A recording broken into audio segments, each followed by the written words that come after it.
During your English conversation, did you say too much, I think? If so, we will be learning alternative ways to express your opinion under different circumstances. Let's start learning. When you are expressing your opinion, did you always start your sentence with I think?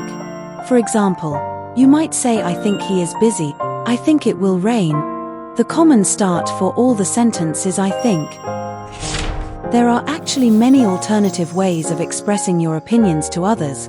Let us now have a look. When you are sure about your opinion, you may say the following: I believe. I am certain. I am convinced that.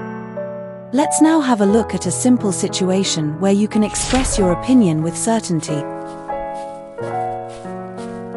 I believe we should follow the map carefully. I am certain north is this direction.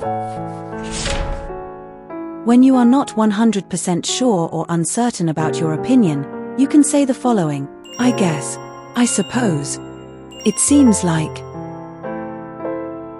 as far as I can tell.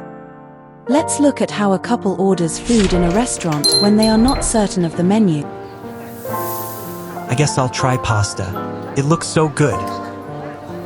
Yeah, it seems like a lot of people are ordering it.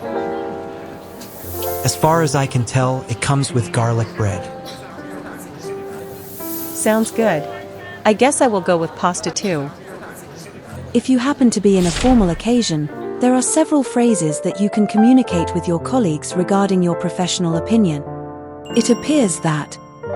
My understanding is that. One could argue that.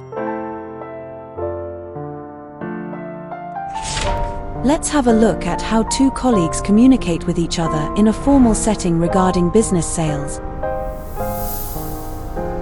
How are sales this month? It appears that sales are higher. That's good. And the profit? My understanding is that profit is higher too. That's great news. Which of these phrases will you use in your next conversation? Comment below and let me know what you would like to learn next. Don't forget to like and subscribe for more lessons and tips. See you next time.